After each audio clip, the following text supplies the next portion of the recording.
Yeah, you've got to be prepared. You've got to be ready. And maybe it is a mentality shift that you have to overcome yourself. Yep. You're hanging on to the roof racks because you're doing too many things. Mm-hmm. One of the reasons why people do too much is because they won't let go. The mentality shift in the way that consumption has completely changed. And it's the same with video and stuff. It's people are more likely, I guess, to listen to something as they're doing other things. You've got to empower the people around you to take responsibility, to be able to step up and help you. Welcome to the latest edition of the Mastermind for Business podcast. In this episode, we're going to talk about a few things. We're going to talk about whether or not you are driving your business or it is driving you. We're going to have a chat about the difference between processes and outcomes and when you should be focusing on which. And finally, we're going to talk about how you can stop putting pressure on your team to perform and instead get them to put pressure on themselves. Let's get that underway right now. If you want more time, money, freedom, and have a business that's not reliant on you, then you're in the right place. Each week, Mark Creedon, along with some of the very best business minds in the world, will take you through simple, practical steps you can take to create the business you always wanted. From his own practical experience, Mark will show you how to work less, make more, and get the business you always wanted, the one that you deserve. Now here's your host, one of Australia's most sought-after business coaches, Mark Creedon. Welcome to the latest edition of the Mastermind for Business podcast. And as always, in the chair, we've got Nick. Hello, hello. Hello, mate. Good to see you. Nick, that little special intro. I just thought I'd do something a little bit different for you. Thanks. Yeah, that's Appreciate right. that. Rather than just all the applause that the multitudes normally give you. Hey, I want to talk about this.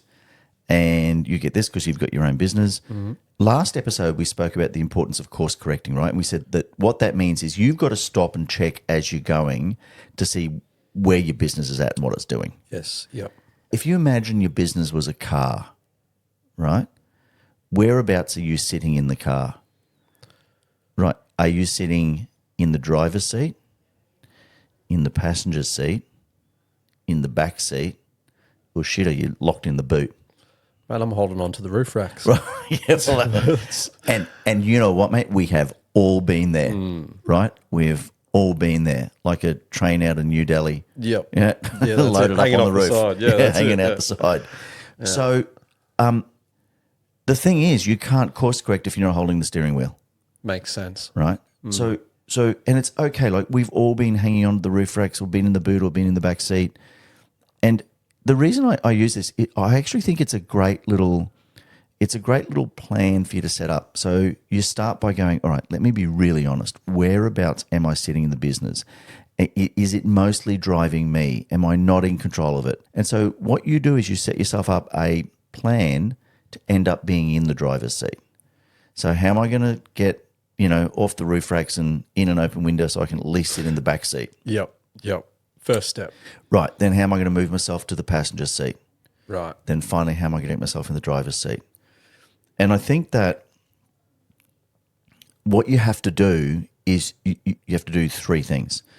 You have to look at what is the highest and best use of your time. So where should you be spending your time? Yep. Who are the people you have around you and how can you best utilize them or get the best out of them? And then what are the things you need to kind of offload or get rid of out of your day-to-day activities so that you can actually, lighten the load and move yourself out of one seat and into the next. Right. Right? Imagine, let's say you're swinging off the roof racks at the moment. The reason you're swinging off the roof racks and this is your business is this careering car heading down the street.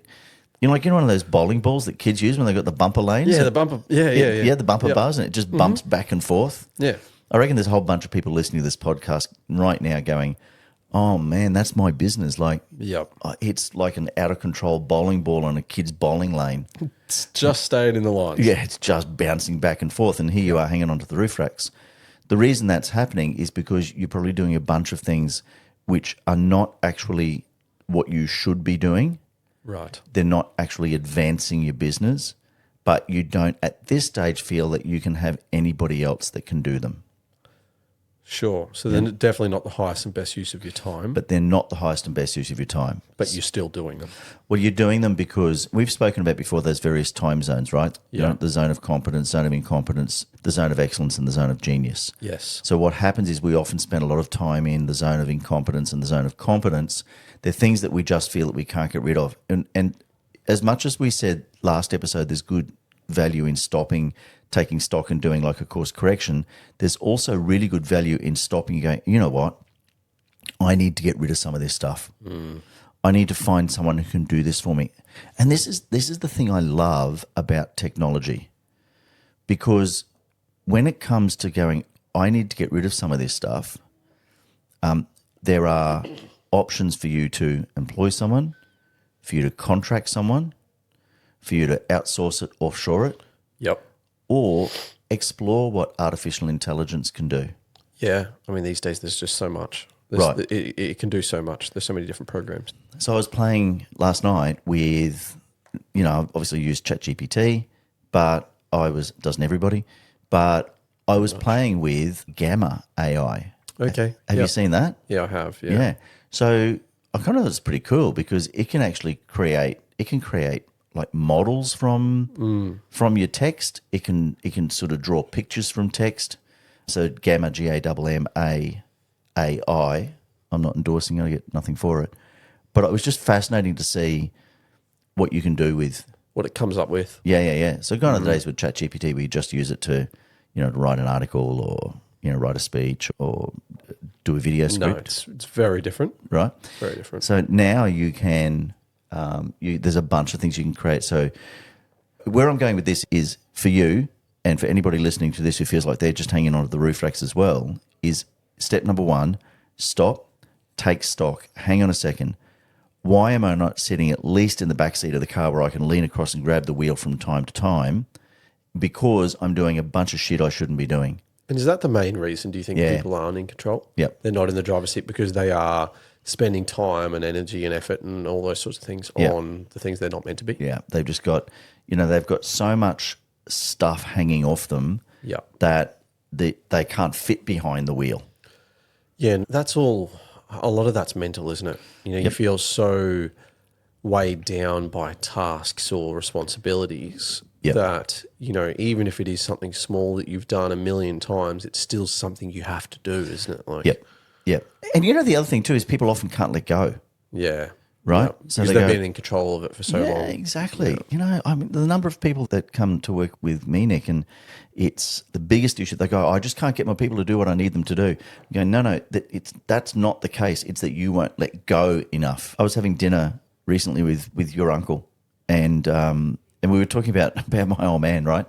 And we were saying how, Dad had the ability to do pretty much anything. I mean, he could turn his hand to anything, to fix anything. Very crafty. Mate, he fixed cars. He fixed... And all self-taught, right? All self-taught. Yeah. I mean, he was a watchmaker and jeweller by trade, but he never actually did a trade. Completely self-taught. He completely self-taught, picked up a book, didn't he? Yeah, he picked up a book on how to repair watches and then worked out how to be a watchmaker. You know, crazy. Different times, isn't it? Oh, yeah. I mean, I'll do it like 2 or 3 year apprenticeship or whatever it was back then. But and our brains are just different now too, aren't they? Because I think, you know, most people my age or even Gen Z and stuff like that, they just wouldn't be able to grasp something from reading it from a book and then being able to pick up and do it. You know, you need a YouTube tutorial, a step-by-step guide. Yeah, right. And it's very different. You know, it's funny because there's 2 things about that. Caroline parked her car here last week and she took another car off. Anyway, cut a long story short, she took her keys with her. And I said to her, I rang her and said, look, you've left your car unlocked. And without the remote, how do you lock the car? Yeah, right. So I looked at the car and I went, so I went out and just locked all the doors. But as soon as I locked the driver's door and closed the door, it popped open again. Opens them again, yeah. So I had to go onto YouTube, right? So I went how to lock the Mercedes without the remote key. Right. And there was a clip on there and the bloke showed you exactly how to do it. I mean, look, it's amazing, but that's the thing is there is something for everything now. If you want to know how to do something, you can just go on YouTube. Yep. Well, here's the other thing too. So on the weekend, we ran a property expo here in Brisbane in Australia. The Metropole Property Group had a stand at this expo. And at this expo, not sexpo, just so I'm clear. I got that. Yeah, cool. All right. Anyway. Hopefully everyone else did. He's hoping. So what was interesting is one of the things we did was we gave away a pack of books. Right? Yep. So it was my book and 4 or 5 of Michael Yardney's great books. And people could just go into the draw for it. Yep. You probably won't be amazed, but I was amazed at the number of people that we said, hey, would you like to go into the draw for a book? And they just went, oh, no, I don't read books. Yeah. Are they on audiobook? Mm-hmm. Yeah. Or is there a podcast? And obviously there is. But that's what they wanted to know, right? They didn't want to. No, So I think, yeah, and that just shows you the mentality shift in the way that consumption has completely changed. And it's the same with video and stuff. It's people are more likely, I guess, to listen to something as they're doing other things. Yep. Because there's just not enough hours in the day. And that's what it feels like. It's getting less and less. People have more things to do, more responsibilities, more stuff that they want to do in their own personal life. People take health and fitness very seriously these days as well. So that's a whole nother section of time and energy and effort that it's going to zap from you. So 2 birds, 1 stone is this generation is what they're doing is we are trying to do as many things as once as possible so we can cross as many things off the list as time. I mean, not just this generation, even an old bloke like me, when I go to the gym, I listen to a podcast. Yeah. Right? If I'm on the treadmill, I listen to a podcast. Yeah. Hey, let's just loop right back because we got way off track, but it's all kind of relevant. So what I was talking about was my old man. And, it's, when Dad would say, come and help me. So he built an extension on the back of his house. He got an owner builder's license and built this extension on the back of his house. And he'd go, can you come and help me on the weekend? So I'd go up there every weekend and help him. And do you know how much work I'd do? None. Hold a couple of tools. Right. Not because I couldn't, although I'm not that good at it. Not because I didn't want to, but because he wouldn't let me. Yeah. Right. His way would be, can you help me with this? And then he would do it. Do it himself. He'd do it all himself. Or he'd go, your help was purely just to watch. Moral support. Yeah, exactly. Passing the screwdriver or the hammer. Yeah. Or he'd go, let me show you how to do this. And instead of showing you how to do it, he would show you how to do it by actually doing it. Yeah, right. Right. And then you don't need to do it anymore. Right, that's right. Yeah. So what's the relevance of all of that? Well, it gets back to, we were saying if you're hanging on to the roof racks, let's go right back now, Nick, right? Which seat are you in the car? We have gone far, haven't we? Right. So you're hanging on to the roof racks because you're doing too many things. Mm-hmm. One of the reasons why people do too much is because they won't let go. Right. And that's the same. My old man was like that. So he just wouldn't let go. He wouldn't let other people do things because he just in his own mind believed that, nobody could do it as well as he could. And the truth is, he was probably right. Yeah. If you want it done right, do it yourself. He was probably right, which is why I always say now, if you can find someone to do it at 70% of what you do, goddamn, get them to do it, right? Yeah, 100%. So what we've got to work out is if we're hanging onto the roof racks or we feel like we're sitting in the back seat, what are the things that we can get rid of so that we can lighten our own load so that we can squeeze in through the window or we can climb from the back seat to the front seat? Yeah. And how we go from the front passenger seat where we can at least reach across and put a hand on the wheel across to the driver's seat where we're actually driving the business again is by lightening the load, by getting other people to do things. You've got to empower the people around you to take responsibility, to be able to step up and help you. And I guess that's kind of a nice little segue into the next thing that I want to talk about in a few minutes. Stop and ask yourself this question. If your business was a car, where are you sitting? And if, like Nick, you're hanging on to the roof racks, then you need to look at what are the things I'm doing that are keeping me here? What's keeping me gripping to the roof rack? What's stopping me from being able to go, do you know what? I don't need to be up here. I can actually be inside the cabin and I can actually be sitting at least in the back seat, if not the passenger seat initially. Are you empowering the people around you? Are you letting go of things? Are you working at the highest and best use of your time? And are you actually prepared to let go enough to enable people to do the things that need to be done? I think that's the big one, isn't it? You've got to be prepared. You've got to be ready. And maybe it is a mentality shift that you have to overcome yourself. Yep. Start with something small. That's a really good idea. Make a start. Yeah. Right? Let go of one thing. Yeah, that's it. Something small that, it's not going to be detrimental to what you're doing or your business as a whole. Yeah. And I think you'll see the benefit in letting go of something even small. And the other thing too, mate, is it is rarely the case that the worst case scenario eventuates. I saw this great quote, Nick, that might be relevant here. It's from a fellow by the name of Stuart Wilde. Stuart Wilde was a metaphysicist, a New Age guru back in the 80s and 90s. He's a British guy, one of my favourites to follow. But he said, what holds you back from the future is the fear of the past. Yeah. Right? So the things that have gone wrong in the past, I've seen that sort of stuff up. So I won't let it go because I'm afraid that will happen again. So what holds you back from your ideal future is the fear of the past. You got to let that stuff go. And I think your idea of starting with something small is a brilliant idea. Might just help us to segue into looking at what the next thing is, which is really about getting your team to step up so that you're not putting pressure on them, but rather they're putting pressure on themselves. We spoke about how do you get your team to step up and put some pressure on themselves. And I did this exercise recently with someone and went, okay, so you're putting all this pressure on the team. Guys, perform. But, and you'll know this from sports, right? From team sports. If you were coaching a football team, right? You're coaching a football team. Yep. How would you get the best out of the individual members of the team other than just being there, going, come on, guys, you got to perform, you got to step up? Understand them. Yeah, understand them. I would get to know them, making sure that you're communicating in their words because everyone communicates differently. So making sure that you are effective in your communication to all parties, I think, is extremely important. And like to get anyone to listen to you in that sort of environment or to get anyone to follow you, you need to lead by example. Yeah. Okay, this is really cool. There's a few things that come out of that. I remember having a chat with Darren Lehman, right, Boof, former Australian cricket coach, and he said that when he was coaching the cricket team and he had young guys on the team and he would ring them and they wouldn't answer their phone. Yep. But he'd text them. That's just how they work. And they'd text back immediately. Yeah. And sometimes they would text him, so he would quickly ring them and they wouldn't answer their phone. Yeah, no, that's not what they were looking for. They were looking for a text. But when he texted them, they'd text back instantly. Yeah, they're millennials. Right, which is what you were saying before about you've got to speak their language, right? Yeah. So whether it's the actual lingo, you know, whether we got to riz this. Skippity.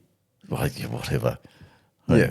Yeah? No, you're the one. You keep going, mate. You apparently know them all. No, it's the only one I know. Yes. So maybe not speaking their language like that. No.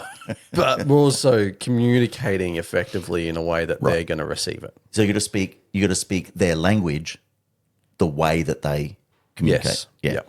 Yeah. So I mean, so that's 100% correct. That's what you got to do. I think you're also right. Is you got to get to know them. You know what? You got to get to know what they actually want. Yeah. What makes them tick? Yeah. So what do they want? Yeah. Because if you look at that sporting analogy, imagine you're coaching a footy team and you went round to the players and you went, guys, where do you want to be at the end of the season? And they go, well, you know, I want to be up for representative selection, or I want to be able to upgrade my contract, or I want to be the number one try scorer in the comp, right? Once you know that, you can actually stop putting pressure on them. Yeah, and you can get everyone on the same page, right? Well, that's right. And what will happen is they'll actually start to put pressure on themselves. Yep.